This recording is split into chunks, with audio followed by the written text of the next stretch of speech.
back. A little different music. Not blues. Not the blues. A little hillbilly music. It's nice. Well, there goes half the viewers. Now, if you listen to the left, it should bring us viewers. I think my buddy Daryl. Daryl, if you're watching, hi, Daryl. No.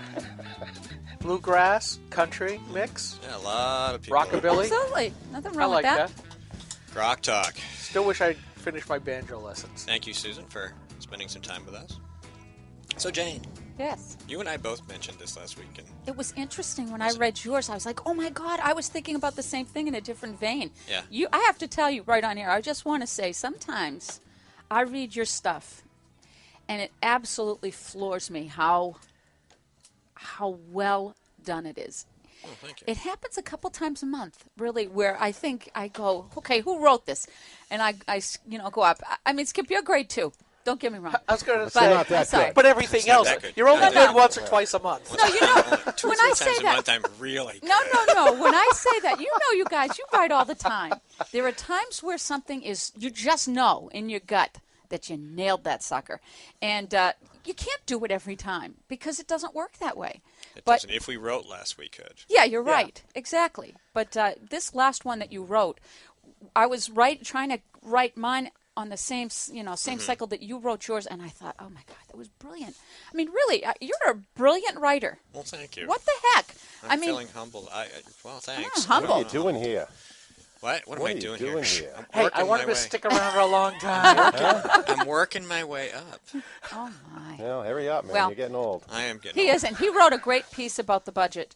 And I have to tell you, I was so disgusted when I read the first press release that came out with, Hassan's quote and what is it, Toompi or whatever his name is. I can never get it. Twombly. Twombly. His quote that this was the fiscally responsible thing to do to No, take. that was Al Baldessaros. Or not Al.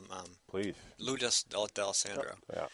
No, they've all said it. He They said would- it was fiscally responsible in a press release. Yes, and I've seen it written that our wonderful governor said the same thing, that this is fiscally responsible. You're going to take $7 million out of budgets that have already been, this money's been budgeted to nursing homes in the state, and you're going to force these nursing homes now to downshift those costs, and the counties that have county nursing homes are going to be the ones most hit with this.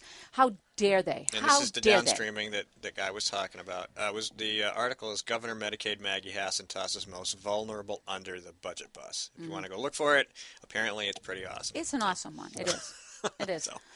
But, I just think it's reprehensible that the progressives get to wear the cloak of we care about the people.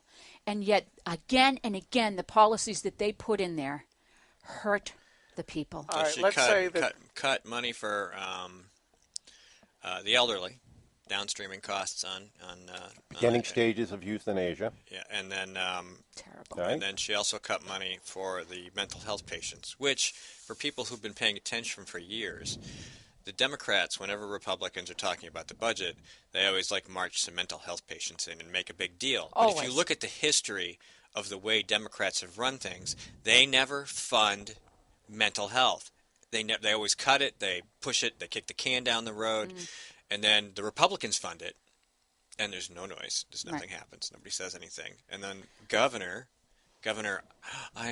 I care about you. Yeah, right. Comes along and cuts it again. It's a disgrace. It's a disgrace. She's doing that, and then your point being she's still funding what? Well, abortion. But you know what? Everybody kind of glazes over when you start talking about it. But let's really look at what was done in this budget. This budget was put together by clowns. There was a hole in the budget that you could have driven a truck through when we took it up in last year's session, right? I mean, you're going to put income for gambling into a 80 budget. million. Legislation wasn't even passed. 80 million was in the budget. Wasn't From the even casino. passed. Correct. But that was income in the budget that she proposed. I mean, think about the level of that. So we had about We're also going to get $100 million from the sale of unicorn poop. Yeah, there you go. You know. But $335,000 was what was requested from Health and Human Services in her budget. Is that valuable? They're going to sell it right down there at the liquor store. Yeah. Really? right next to the Common Man Where restaurant. can you buy some unicorns? Put them on the farm. Give me that squirrel. All right. So $335,000 was requested by Health and Human Services for family planning clinics, right? Family Abortion, planning, yeah. yes, abortion. It's wonderful, glib, progressive speak, right? Execute the preborn. Okay. And so what happened is she went and she put into the budget $900,000 into the budget, even though the organization itself asked for $335,000. Okay, and because quote they were cut in the last budget, so she was refunding that. She was refurbishing that money to go to Planned Parenthood and other family planning clinics. Right. The ironic thing is the Medicaid expansion that happened in this state was giving money right and left to these same clinics. These clinics lost nothing. These clinics had money. But remember, too, when the Executive Council, when it was all Republicans, denied the contract to Planned Parenthood of New England, who was it but the federal government ambassador to New Hampshire, Jean Shaheen, overrode a lawfully elected Executive Council and decided to disobey. Narrow's consultant in New Hampshire. Yeah. Decided that federalism was to be weakened against an ideology of killing the unborn. Right. And they're going to get their money, period. And they did get their money. That's the irony. She gave them $5 million. She subverted the whole system, Jean Shaheen, 2 years ago, right? Came in the back door through Planned Parenthood New England and funded the money. That's one really bad example of what our senators should not be doing. Coming in the back door is really just a lifestyle choice. Terrible. Well, whatever it is, it's wrong. But in any case, we can look again and again in this budget and see such tremendous mishandling.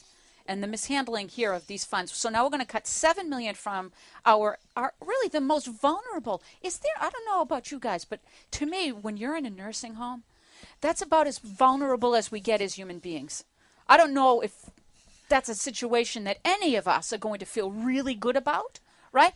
And what happens to the services of those patients in those homes that have nowhere else to go? Here's the tie-in. They saw a chance to expand their ideology and their reach into everyday life. Now, go back to what's his name? Ezekiel.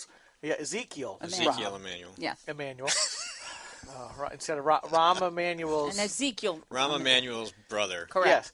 Who basically, Dr. Death. Yes, who basically said, he was one of the guys behind IPAP, which is, we're going to use a formula to say how much worth are you to society, right? And if you're not worth much, we're not going to pay much. Basically, it says screw individuality. That means all of us in this room. Yeah. We're gonna take care of the majority, profitable, efficient people of the collective. Correct. And what you're seeing right now is the same thing done under different means here in New Hampshire, where Medicaid expansion, formerly people who were paying for their own insurance, are now put on Medicaid. Some people against their will, they don't want to be on Medicaid. Of course. They want to pay their own way. Right. The government does not give them that choice anymore. Absolutely. So, of course, Maggie Thatcher's... Margaret Thatcher. Margaret Thatcher. Yes. Okay. We're talking about Maggie back to Hassan. England now. But basically said socialism... proves that when what happens when you run out of other people's money, and that's exactly what's happening. Thank you for Hobby Horse again. New Hampshire state Republicans for making Medicaid expansion a possibility under Obamacare, because they would never have done it if the Obamacare money wasn't offered. Right. So they're just saying we're going to further cement that idea that the old, the infirm, the elderly aren't worth anything. Are not worth it. The unborn are not terrible. worth Cool it. how that free money causes us to have to cut the budget. That's wait awesome. a minute. You know what the big thing about that is? That we have to bang home every chance we get, and I don't give a care what party you're talking about.